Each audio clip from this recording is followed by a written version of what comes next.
All right, we are back on the Andre Duke Show with Carter Smith, and we got Richie joining us tonight. Richie, how we doing, man? I'm doing good, man. Duke, how are you doing on this fine thirsty Thursday? Oh, I'm doing good, doing good. Just getting it all ready to go, getting it primed up, and seeing what we can get discussed here. Awesome, dude. So we'll jump right in. I don't know if you watched Sunday Night Football. George Pickens threw a little tantrum after the game. Uh, he threw a Cowboys player to the ground um, as a the Steelers just didn't get it done. They had just a complete, utter, colossal failure at the end. But here's the video here. Carter's getting that played for us. Dude, come get your boy, man. They're laughing at you. When did this become something that? Yeah, for some reason, but in the clip there, he grabs his face mask and pulls him to the ground, which is just unbelievable. I mean, we've been seeing this in the NFL for a little bit of time. What do you think about that, Rich?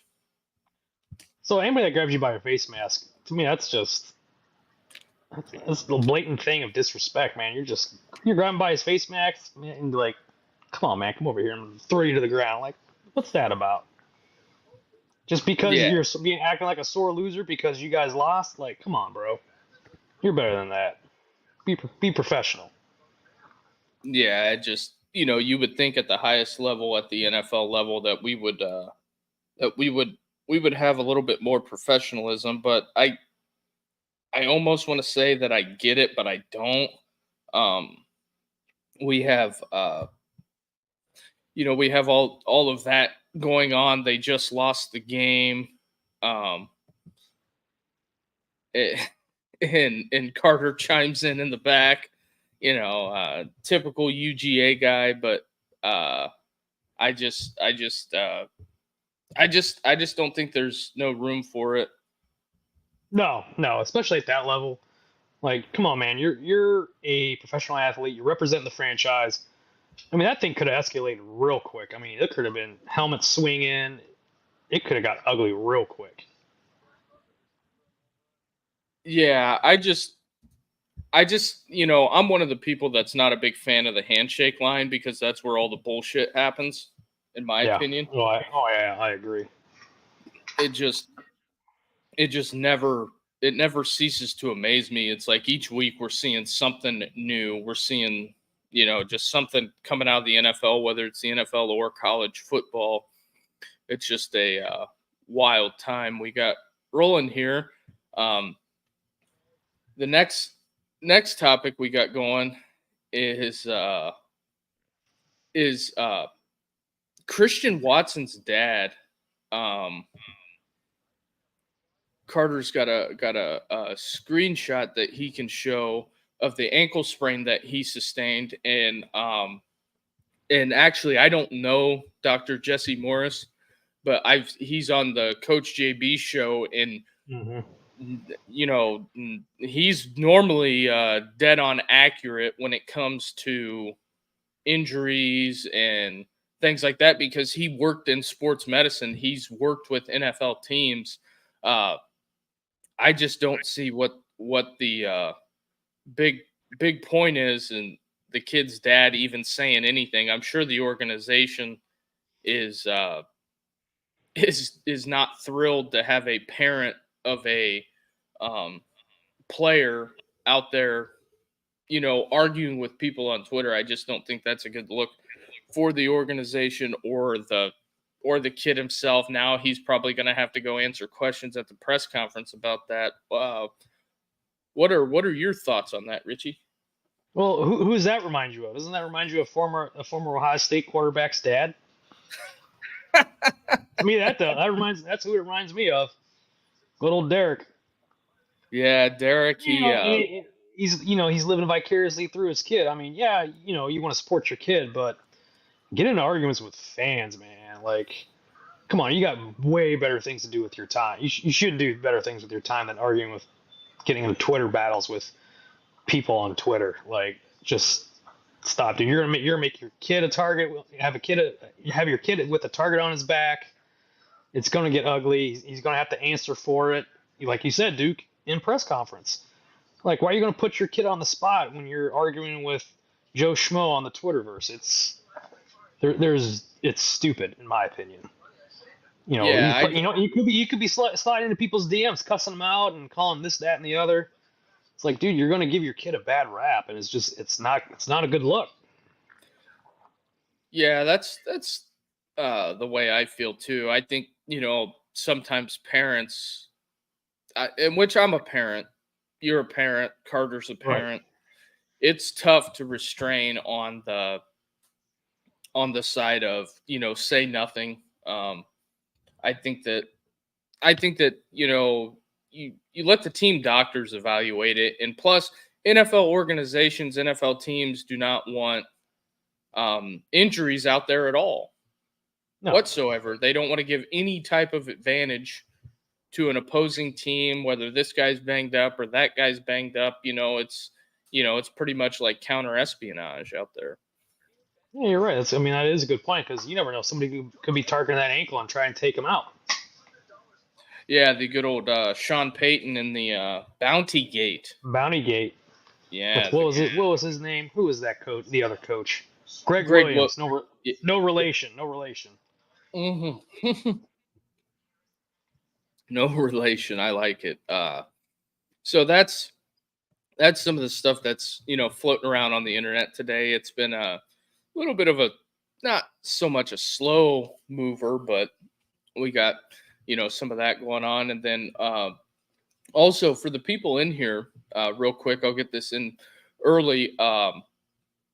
While you're watching out there, whether you're watching on Twitter or YouTube, hit the like and subscribe button and help us grow the show. That helps us kick us up in the algorithms, and we're also on audio formats such as Spotify, PodBean, and Apple Podcasts. So we're trying to grow those platforms as well as along with this one. So with that being said, Richie, we got a little Thursday night college football and a little Thursday night NFL. I guess we can dive into the NFL game real quick. And also, while we were off, Robert Saleh fired. No more from the Jets. Yeah. I think it was a little what's the word I'm trying to look for? A little premature? Yeah, a little premature, man. Like, it's week 5 of the season. Now, if they were going, let's say 2-9, 2-10, oh yeah, kick them to the curb. 2-3, the season is still young. There's still time to get in playoff contention. But like I said, if they're gonna start tanking, yeah, you might have to can him. I don't think he's a bad coach.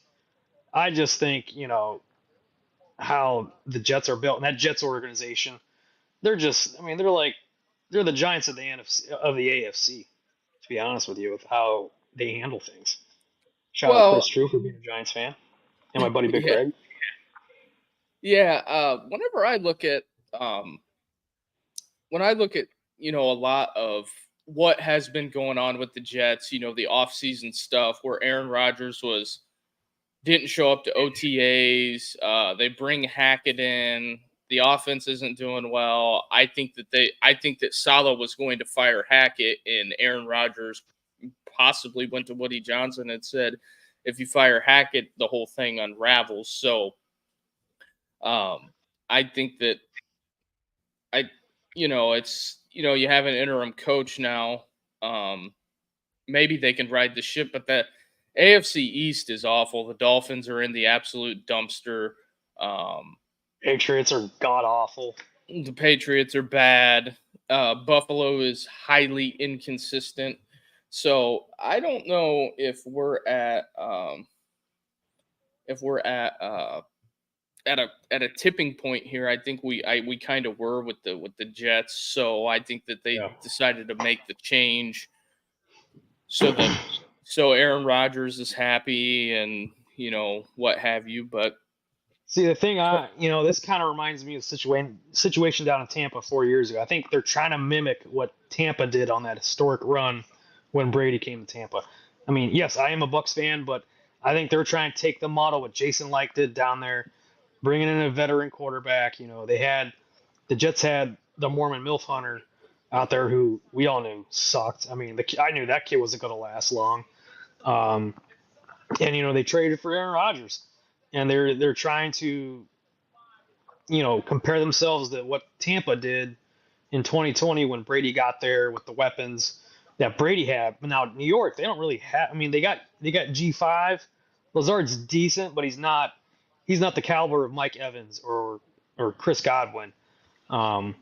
So that's how I've always kind of thought in the back of my head, like they're trying to mimic what Tampa did, and you really can't mimic that. You really can't, make a carbon copy of what that team did in 2020 and and in 2021 when they were one game away from, possibly going back to back.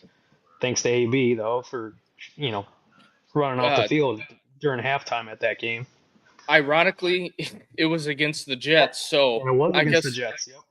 I guess we're all coming full circle now, but rolling in tonight, the Niners are 2-3, Seahawks are 3-2. Not spending a whole lot of time on this, but where are you at? It is at Seattle. I think Seattle will win. They don't CMC, Mr. Glass, he's out. He might be coming back, week 14 because of that injury he has. I mean, they do have a decent tailback at that young kid. Well, what's his name? Mason. Mason, that's who it was. Mason, yeah. I watched him last week. He was pretty decent for being getting a lot of carries last week. And they still have the weapon. They do have the weapons in Ayuk and Debo and Kittle. Defense is still good. I think they're missing that missing piece with CMC, and that's where versus Seattle, you got Kenneth Walker, you got Charbonnet, JSN, DK, Lockett. They're the ones that I think they're going to put up a show tonight. And Gino, losing last week. Who they lose to? I forget who they lost to. Do you remember who they lost to? Seattle. Cardinals. I can pull that up the Giants. They lost to the Giants. Yeah. The Giant, you lost to the Giants to Danny Nichols. Yeah. I think the Giants might shock some people. I know Carter's not a big Giants fan, but he's not sold.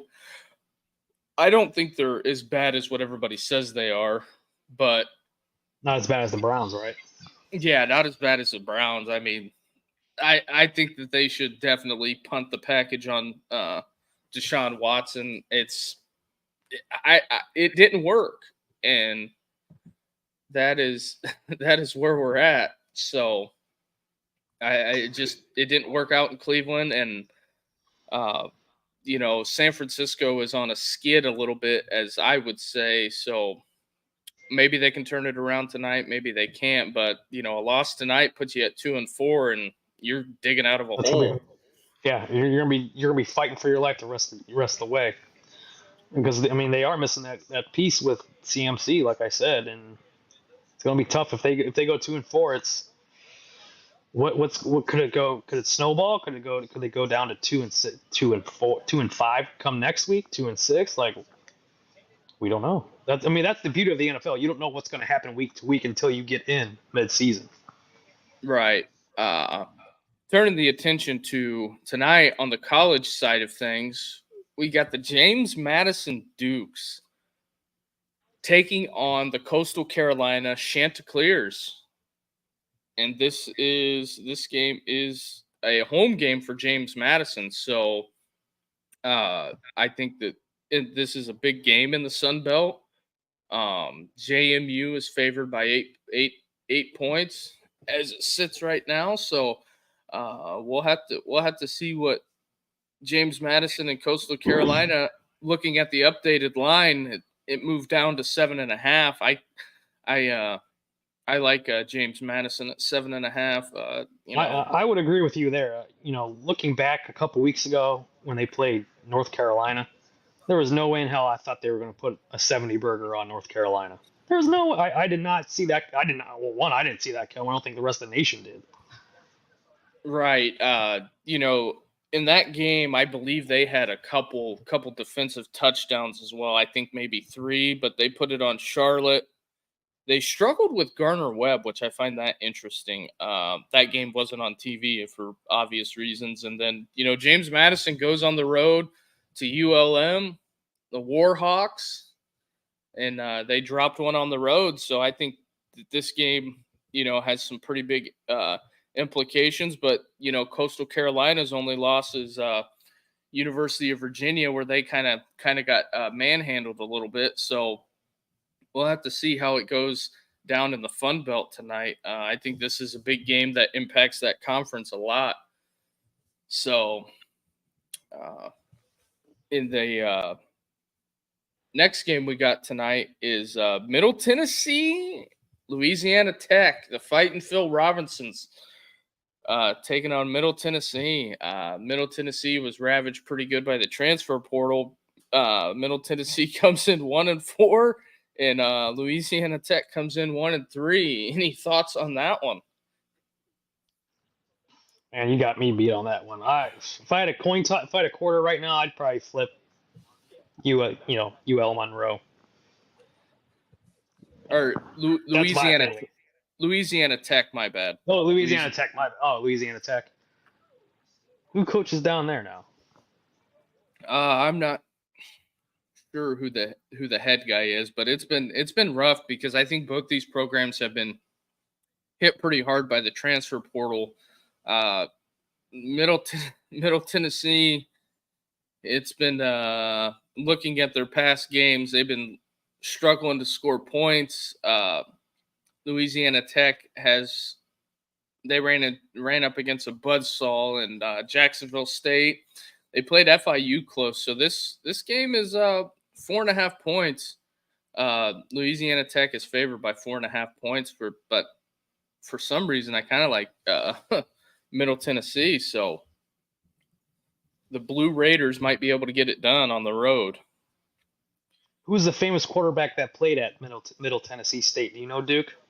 Middle Tennessee State? You were probably like 5 at the time. 2002? No, Carter chimed in with McNair. McNair went to Alcorn State. He went to Alcorn. Nope. Kelly Holcomb. Kelly Holcomb of the Browns. Yeah, Carter's familiar with Kelly Holcomb. Oh. I think him and, the Browns had a good run of quarterbacks there. Charlie Fry, Kelly Holcomb. Akron's finest, Charlie Fry. Yeah. Who else? Spurgeon Wynn? Spurgeon Wynn. He was in the 2001 draft class. I think he was drafted before Brady. I'm pretty sure Carter's got one of those throwback jerseys. He's got Spurgeon? Yeah, I'm pretty sure he's got Spurgeon somewhere. Either. There you go. I think he's got. His closet. Yeah, I think he's got him and Hartline when Hartline was a Brown. Oh, Hartline. Yeah, that's right. That was what, 2014 or 15? Wasn't he a Brown? Yeah, he's got all the quarterbacks. So the late start game of Thursday night Conference USA action, we got the UTEP. UTEP is taking on Western Kentucky. The Hilltoppers. Yes, the Toppers. Although I do like the mascot. I do like the all red unis with the eyes on the side. I think those are pretty slick. It's pretty cool. It's kind of funny, but it's pretty slick, very innovative in my opinion. Oh, yeah. I've never seen a helmet like that. Oh, and also Carter is typing right now, so he's probably, hating on the Hilltoppers. So, but UTEP, it's been a tough road for them. going forward. They are 0-5. UTEP. Yeah. UTEP is a 18.5-point dog. Jeez. Well, I'd hit that over. Yeah, over-under is 56. Western Kentucky lost a 1-point game to Boston College, which I will have to come out and say I was completely wrong.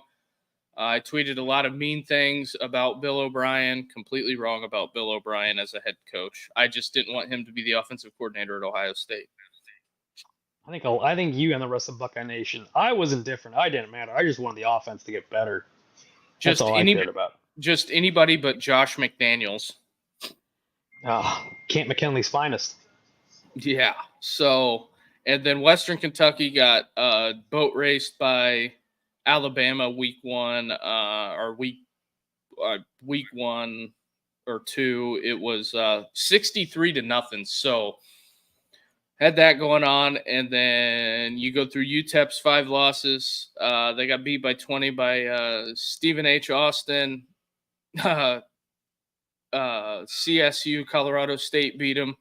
Liberty beat them. And they lost in overtime to an FCS school in Nebraska.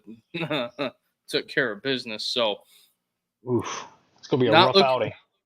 Rough outing for UTEP tonight, I do believe.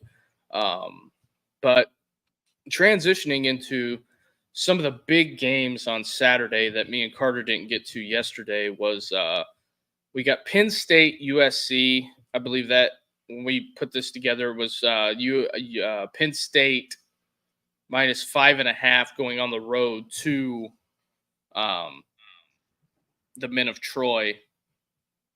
So I actually like Penn State in this game, and I'll tell you why. Is because they can run the football and they play pretty decent defense. I think USC is leaky up front. Some kids hopping in and out of the portal. Not ideal. Yeah, I'm with you, Duke, on that one. They got Katron Allen and Singleton. You know, those two tailbacks are explosive as hell. Drew Aller, Medina, Ohio's all-time probably one of their greatest quarterbacks playing at Penn State, who should have went to Ohio State. But as long as he don't turn the ball over, Penn State should run away with that game. And their defense, Abdul Carter, that kid's a stud. I mean, he's an animal on the line. So I'm favored for Penn State in this one. USC, it's just same old USC. You know, they lost to Minnesota last week. So yeah. are they fraudulent? I mean, it's a battle of the two fraudulents. Yeah, I think we find out a lot in this game, especially if Penn State blows them out because Captain Row Your Boat has not discovered the forward pass like them guys up north have. So I think Penn State runs the ball down their throat. It could be 2 touchdowns. I think 5.5 points is very, very generous. Which coach chokes harder? Yeah, that is Lincoln Riley or good old James Franklin. But the thing with James Franklin is he just can't beat Ohio State or Michigan. That's the only thing with James Franklin. So if you take, James Franklin's games against Ohio State and Michigan away, he's probably undefeated if you throw a Purdue at him or throw a Minnesota. Not to down the Gophers as bad, but, the Gophers, they just can't score any points, and Captain Row Your Boat can't get it done. Also, real quick, JMU, the Dukes are about to kick off, so if for the people out there watching, you're about to get some JMU action. And those white helmets are pretty crisp. Yeah, James Madison's got some good stuff going on, and then I got some real good stuff. And James Madison lost their coach, Signetti, that's at Indiana, and me and Carter did an episode yesterday, and the people and the Ohio State people want to laugh about the Signetti comments, but Indiana is for real. They're 6-0. Also, This will warm Carter's heart. We got Dan Mullen on the call tonight for Dan Mullen. Oh, this is interesting. We got Dan Mullen on the call tonight. So, in some of the other games we got going, Ole Miss LSU. Me and Carter didn't cover this one yesterday. Who you liking in this one? Like I said Tuesday, I'm going with the Bayou Bengals because that place is hard as hell to play in. I mean that atmosphere is, from what I've heard, and just how hard it is with playing it there. It's at night, isn't it? Or is it during the day? It's a night game at LSU. Ooh. So I remember playing good old NCAA 06. They had some type of fact that the geology department had something where the crowd noise was so loud it had some type of level on the seismic, like it registered like an earthquake from how loud the crowd was. So Death Valley will be rocking Saturday night against what's the name? Lane Kiffin and the Rebels. So I'm liking LSU in this one. Yeah, we got Lane Kiffin and the Rebels. Yeah, it's going to be a tough road to hoe for them. In another game that has huge Big 12 implications, BYU Arizona. BYU favored by 4.5. Thoughts on the Fighting Mormons? I think the Mormons come out with this one. I haven't really watched them this year, but they are a tough opponent from what I've seen with their, who they've played and everything. So I think they'll squeak it out. Yeah, I think it's tougher for BYU because they got to go on the road. They had Baylor blown out, and then they just completely fell apart in the fourth quarter. So, yeah. What's he saying? You see what's going on behind the scenes. Yeah. So we got that, and then I'm taking the Mormons as well, and then we have Kansas State, Colorado. I think this is a very interesting game. Colorado's former running back comes back to play. Dylan Edwards, Deion Sanders at the press conference said, when are we playing the Dylan Edwards? Because the media tried to make a storyline out about that. Deion had nothing but good things to say about him, and he vice versa. So I don't think people they tried to create a narrative or a story there. I think the media is always trying to grasp at straws for headlines. I mean, they're always trying to create something out of nothing. Good for Deion for shutting it down real quick. Kudos to him. As many people, as much as they hate on him, good for him for sticking up for his former player. Could this be a Travis Hunter breakout Heisman moment come this weekend? Yeah, that was something I was thinking about as well. If Travis comes out and has a huge game, both on the defense and offensive side of the ball, so I think we got it. We're in for an action-packed one, and the tough thing is like I know it's on Mountain Time, but did you see what time that game kicks though? For our time, 10:15. Oh man, I don't. Who knows what I'll be doing? I'll probably still, if Ohio State wins, my nerves will probably be still trying to come down from that game. So, I think we have I think we're in for a banger, possibly. I'm hoping it's a good game. That's what I'm hoping for. Is just nothing but good games this weekend. Like last weekend, you had Cal, Miami, Tennessee, Florida. So, or not Tennessee, Florida, Tennessee, Arkansas and Florida, two different places, man. I don't know. You think Florida comes away with that one? But We're gonna. that's at Tennessee or is that at Florida? I believe it is at Tennessee. They are on the I think Tennessee's gonna beat them. I mean, I think they're gonna play pissed off. They're gonna try and just kick Florida shit in and just beat them because they're salty from that game that they shouldn't have lost against Arkansas last week. So since we're about halfway through here, for everybody watching on Twitter, come on over to YouTube and hit the like and subscribe button and enter the chat and throw some questions in.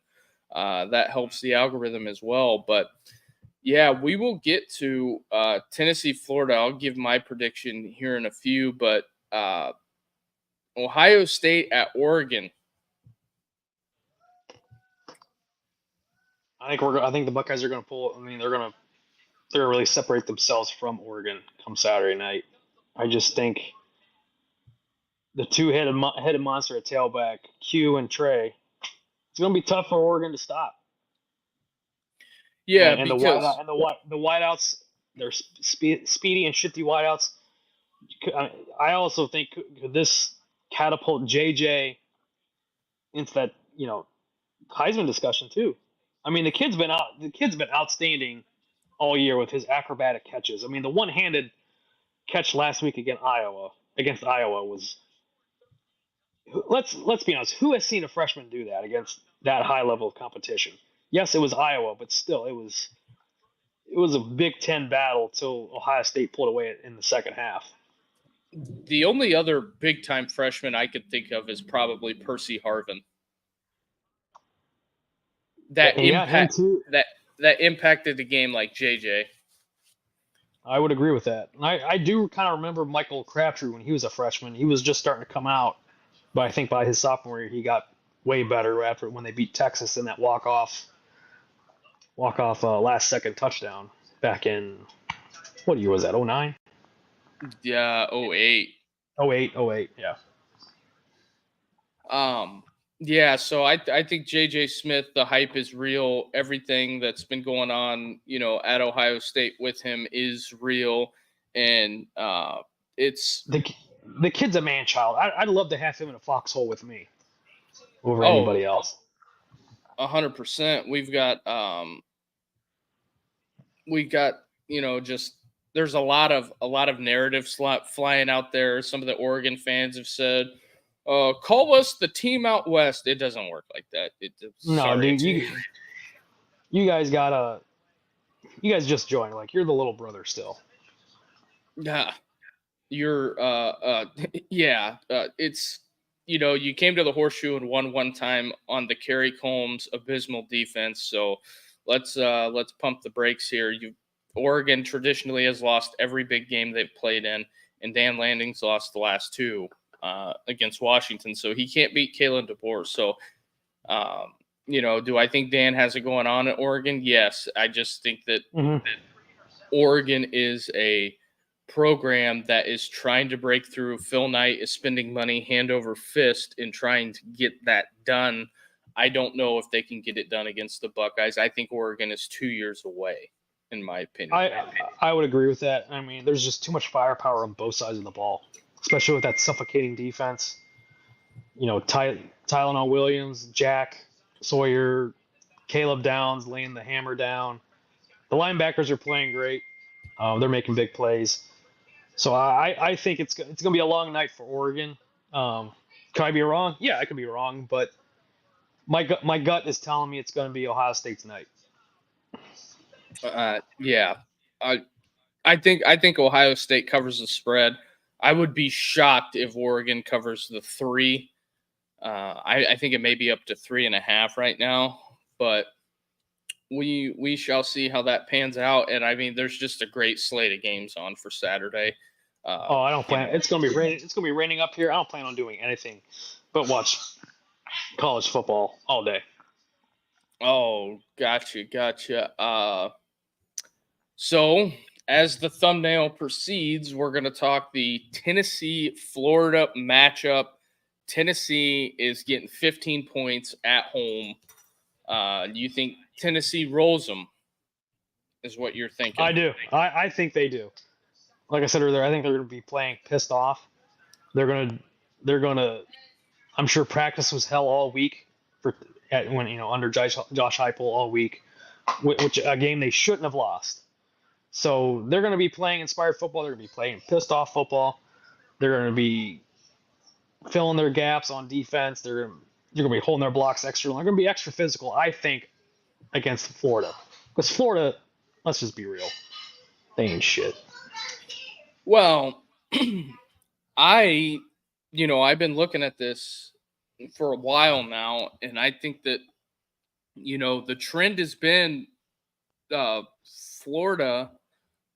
Let me just look up the history so I'm not speaking out of my ass, but I believe Florida beat them last year or the year before.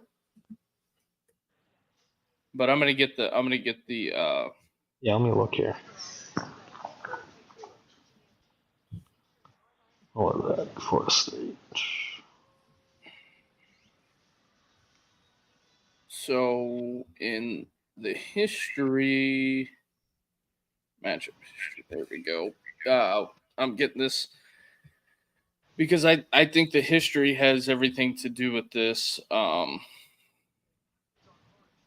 But the last couple have been close games versus Florida, even when Florida was not very good. But I just feel like Florida covers the 15. Yes, last year they beat them 29-16 at Florida. So we shall see. This will be a. I think it's going to be a bigger game than what people want to admit it's going to be. In 22, Florida only lost by 5 at Tennessee. I get it; the rosters have changed and everything's been bus tossed, but Tennessee's only beat Florida once in the last 5 years. I get it; the coaches change and the roster changes, but what history tells me, it says Florida is no slouch here. 15 is a lot of points. If I was going to bet this game, I would bet Florida in the points. I think is the safer bet, in my opinion. But you just don't know. I mean, after watching last week in Alabama, Vandy, it's hard to say anything's a lock anymore. No, and that's the thing with the transfer portal. It's kind of you're not seeing those powerhouses blow these other teams out in their conference. It's evened out college football, in my opinion. Is that a good thing or is that a bad thing? I don't know. I mean, you're not seeing, growing up, you would see scores in the 60s, people getting blown out week in and week out. So it could be a dogfight. I mean, it's hard to tell. It's really hard to tell nowadays with college football and how the portal works and recruits flipping and this, that, so it's always, that's what makes the beauty and the pageantry of college football so intriguing for most people. Oh yeah, because in the NFL is great. It has a lot of pros and it has a lot of cons, but there's nothing like going to a college campus. You have a student section, you have the band there, although some people hate the band, but you have the band playing music. It's an electricity unlike anything else. Even when Indiana was bad and you went to IU games, it was still great because we'd always leave at halftime. But that's just something, and I think there's certain stadiums like Tennessee, like the Swamp, like Georgia, in Death between Valley. the hedges. Notre Dame. I mean, every college campus and stadium has their own unique feel. I've gone to a couple Notre Dame games with my dad, and compared to Ohio State, it's great. I mean, Notre Dame games were great. I mean, it was a different atmosphere. When my dad and I went to, I think it was 2 years in a row we went to 2012 Army or Navy Notre Dame, and then we went to USC in 2013 when they won by a point. against when they had Cam McDaniel at tailback. It's always good to see the different traditions in college football because, like I said, each place has their own unique little tendencies and how they do things. It's cool. And I think, like I said last time, last show on Tuesday, my buddy Coop and I, we've always wanted to go down to Death Valley just to experience Death Valley, especially when they play Auburn in the Tiger Bowl. That's one of my bucket list things to do is just to go down to the Bayou and just watch LSU. Yeah, I think going to LSU would just be outstanding. Any SEC game or any Big Ten game is great. Going to the shoe, going up to the Big Blouse could be a good time, but I think that is one stadium I refuse to go to. I will never step foot in that stadium. Never. I have no desire to go. No. It just doesn't move the needle for me. If I could pick to go anywhere, I'm going to like Neyland at night or Death Valley at night, or even going down to the Grove at Ole Miss. I don't or Jordan-Hare. I feel like going to some of those other regional stadiums is great. One curveball I want to throw at you is Tigers Guardians 2-2 heading to the 6th inning. Thanks for the update. I'm sure Carter is sitting on the edge of his seat right now, wondering, are the Guardians going to pull this off? But on the college football side of things, we have Ball State, Kent State this weekend. Richie, have you thought about attending? I know you have a pretty good hookup for tickets. I'm sure they're in high demand. Oh, they're very high. I think I can still use my my Flash ID to get in. I still have it. It's 20 years old. I probably still get in. I'm going with the Golden Flashes. They get their first win of the year. Kent 29, Ball State 17. It's honestly, truthfully, it'll probably be like 45-3, Ball State. I am looking at tickets right now to see what we can get. 50-yard line seats are $15. Man, I'll just use my student ID, see if I can get in. And then another curveball. I'm hoping I'm not robbing content for tomorrow on the Group of 5 stuff, but UAB, the Fighting Trent Dilfers, are taking on Army, and they got to go on the road to West Point to try to get this, to try to get another victory. Go Cadets, man! My cousins they went to West Point. I'm going Army. I hope Army and Navy are undefeated at the end of the season. So I mean that'd be kind of cool to see both those academies undefeated at the end of the year and possibly vying for a spot in the playoff. So they run the flex bone, which is kind of a formation of the wing tee, which I find is a very fascinating offense. I'm going with the Black Knights, man.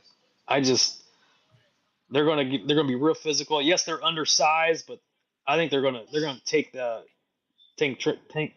Trent Dilfer's lunch and his players and eat it right in front of them. That's what I think is going to happen. Yeah, and I mean, think they may shock them. I mean, UAB's like, they're lower. I mean, what are they? They're in the Sun Belt? No, they're in the American. American. Oh, that's right. I should team switch all the time. I can't. I mean, I've been playing NCAA since July. I should know this by now. And in another interesting matchup, it's the last kick of the night, right before Colorado, Kansas State, Boise State, Hawaii kickoff at 11. The Heisman Trophy winner, or not winner, but the guy vying for the front runner, is playing at 11 o'clock. I don't know what the time zone difference is, but I would think we would try to get him on, primetime TV, but, at least their SID got him on, College Football Game Day, the primetime show, that he did an interview last night, I believe. I want to say it was on one of the ESPN shows, but I just cannot believe JMU touchdown. I just cannot believe JJ Smith has not had a major interview yet. What is Jerry Emick doing? Why? Like, what are we doing? We have a possibility to get a Heisman Trophy winner at Ohio State. The last one was Troy Smith, and I would think Jeremy. Yeah, you would think he'd be trying to push for his guy to get some sort of recognition. But come on, man, it's Ohio State. They're a bunch of stiffs down there sometimes. I mean, they missed the opportunity to do the Travis Scott, the Cactus Jack merch drop, which I think they dropped the ball on that. The likes of Penn State, Wisconsin, all of those schools got into it. Even some of the group of 5 schools got into it that were Nike schools. Ohio State opted not to do it. I would have thought that you could have sold a lot of hoodies. Oh, you would have sold a shit ton of apparel. Shit ton. I just don't know I cannot explain it, because it seems like, Ohio State almost has a meeting about the meeting. It's like, yeah, it sounds good. Like, look how long it took to get black jerseys or even alternates. Yeah. I mean, I'm not saying go Oregon to where you're wearing a different jersey each week. Yeah, thanks. Thanks for the update, Carter. Carter just put in there that Chris Drew has a Wisconsin hoodie because they didn't make it in the Travis Scott line. Like, I don't fault Chris for doing that. I mean, he probably would have bought it if Ohio State would have not been a bunch of Boy Scouts like, no, we're good. Like, the amount of money they could have brought in with that Travis Scott line, astronomical. Oh yeah, it could have been another JJ Smith NIL payment. And if you look at the teams that are getting serious about that, it's mostly SEC schools. Clemson's pretty serious on the NIL front. I think they're sleepy. A lot of people have a lot of opinions on Dabo, but I think they're going to sneak in the playoffs. And I think what Florida's building there with DJ Lagway, I think there's some building blocks there. If they could come out and have a good showing against Tennessee, I think that would do wonders for the program. It would be something that Napier can hang his hat on. Two wins against Tennessee in a row, and especially winning a road SEC game is a huge deal. And Vanderbilt is, goes to show you how hard it is to win on the road at SEC. Corey here says, let me put this up. I have a face for radio. Thanks, Vic. Yeah, well, what? Oh man, I got that baby face, man. I still look like I'm 24. Yeah, well, we all got some of that going on, but like I was saying before, that threw me for a loop. They just showed a highlight, with some of the guys that are, past, Heisman finalists, like Alex Smith, Randy Moss, which Randy Moss should have been at Notre Dame or Florida State, but that kind of got. Could you imagine if Randy Moss was at Florida? Mm-hmm. Like him and Warwick. Oh yeah. But they're showing the graphic now. I've seen the Boise State running back more than almost Jeremiah Smith, because Jerry Emick is inept at whatever he's doing. I don't know. Is he hanging out at the I mean, like my question is, like, why do they not want their athletes to succeed? Like, why won't you get their name out there? Why won't you try to push their image, their likeness? Like, it doesn't make sense to me. It doesn't make sense to me why they're handcuffing these kids.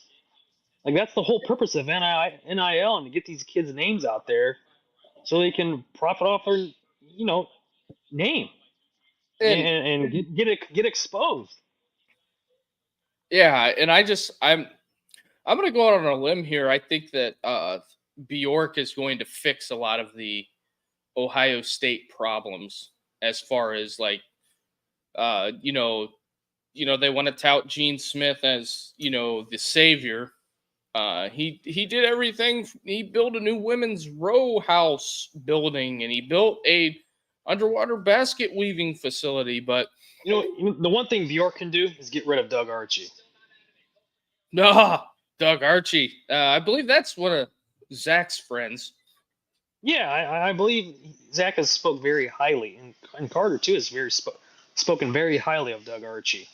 You know, the guy that's got a What real a dill rod. The integrity of Doug Archie. You know, it just, you know, Ohio State has, you know, the Doug Archie Jeremy Emick issue. Like it's it's the worst tag team in the world. Like the worst tag team in the world. It's just, and you're at a worldwide brand such as Ohio State, and you're not capitalizing, letting your players capitalize off their name, image, and likeness. That's criminal. You're hindering these kids from trying to promote themselves and get and better themselves for the future. Like, come on, man. Why do you have to do that? There's no need for it. It's legal now. Let them run with it. Right. You know, we have all of that mess going on, and then, you know, it took, you know, Zach and other podcasts around, you know, Menace to make fun of whatever Gene Smith was doing with the NIL thing, because the NIL for the most part was a joke for the first 2 years of it. And, you know, this is always my question whenever somebody, you know, tries to say, well, NIL is not, you know, money's not the whole thing. Okay, go out there and find me a team that's not committing major resources to said NIL and show me a winner, because I'm still looking for one and I haven't found one yet. Right. I agree with you. Outside of maybe Indiana, but the Cook families, I guarantee you they are, they're jumping in with both feet. Dude, he used to, man, that's gross. You used to eat PB. You used to have a PB&J in your helmet. You know, number 11 here. I work with this guy. Oh. He tries to pass himself off as a scratch golfer. It's more of, it's either we're slicing right, slicing left. Where the hell is that going? I mean, the guy's always buying balls at the turn because we've lost everything that we came with. It's just, you know, the he's a little mediocre when it comes to the golfing. So, but he's probably better than me because I haven't golfed in 11 years. So he probably looks like Tiger Woods compared to me. Nah, I wouldn't go that far. You should see the guy. You should see the guy swing a golf club. It looks like a tennis racket. He goes in the parking lot at work and starts acting like he's, you know, he's chipping on concrete, and it's like, it's, you know, the guy. He's always, you know, he's always talking about golfing. So, you know, he's the guy at the golf course that doesn't fix his divots. Let's just put it that way. We got one of them guys. I wouldn't call him a hack, but, you know, we're picking up a lot of grass on a chip shot. Oh, good grief. Jesus. So with that being said, so you're rolling Tennessee. I'm going to take Florida. I'm going to roll with the fighting Billy Napiers. You know, some people say I'm crazy. Some people also say I'm crazy about Oklahoma. But I smell upset. I think this is going to turn into a 2007 year to where you don't want to be ranked number one. Just for the simple fact. Yep, when chaos reigned supreme, was that a wild year? Yes, you know, chaos creates currency, and what does that bring? It's going to be good. This guy in the PBJ, he is just not giving it up. He is, you know. Man, he's hammering you tonight, Duke. Oh, yeah, Carter wants to come in off the top rope. Yeah, I picked Florida, Carter. I'm going to stand on business. What we got going here. we're rolling Gators, Sooners this weekend. No. I'm going Come Horns. Come on, man. We gotta get some. I'm going with Texas. Ewers will probably put up 5 touchdowns, 300 yards. He'll be in Heisman contention after this weekend. Even though he hasn't played in, 3 weeks? Hey, lay down.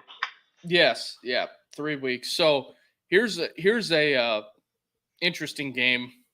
Last game before we get rolling here, before we take off. Vanderbilt, Kentucky. Who do you like? I like Kentucky. Right. They played pretty well this year. I mean, they were 1 play away from beating Georgia. Was it 2 weeks ago? Yes, they were 1 play away from beating Georgia. They were, if you erase the South Carolina game with Kentucky, I think everybody has a different opinion on Kentucky because they go in, they beat Ole Miss. Oh yeah, I like Kentucky in this one. Stoops, he'll have his boys ready. I think it would be a interesting storyline if Vandy keeps on winning. No, see, I think they're going to ride too high of emotions from last week and from upsetting number one. They're just going to fall flat on their face. I don't think it gets any better because, Vandy has because they really have nothing to lose, in my opinion. The way I look at it, Vandy has nothing to lose, and I'm going to sneak one last one in on you. The Minnesota Golden Gophers are traveling to UCLA. Can Row Your Boat get this one done? Well, that's a good question. Because it's going to be. I think it's going to be like a 2017 game against UCLA. Because I actually kind of like the Bruins here. Eric the Enemy, Deshaun Foster. Cringe-worthy press conference at Big Ten Media Day, but Carter wants to know if they drank the CJ Flick special juice. Oh Jesus! God, that dude is such a tool shed. He is such a dork. I mean, when the guy stands there and makes you greet him every morning and say, "I am elite." I don't have any words for you, but at that point, I guess we'll wrap this Thursday night show up. We got Thursday night football coming up soon. We got 3 college games on as we discuss: Middle Tennessee, Louisiana Tech, in UTEP, Western Kentucky, and James Madison and Coastal. So in Western Kentucky, by the way, is wearing the red uniforms. So that is where we're at. UTEP, there's no score yet, so I think we're sitting pretty there. But I don't know if UTEP can get it done. Too bad this game wasn't at the Sun Bowl, but that's a great stadium, very underrated. I like the Sun Bowl. But with that being said, we're going to be back on tomorrow.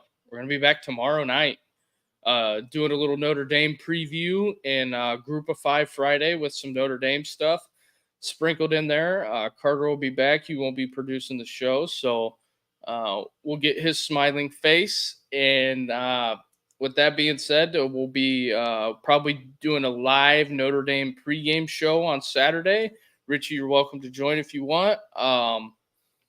We've got that coming up. Notre Dame's got Stanford this week, and we got a whole slate of Friday night games that me and Carter are going to run through tomorrow. And so it's going to be another action-packed week. And if you see us going live after the Notre Dame game, it's probably not a good result.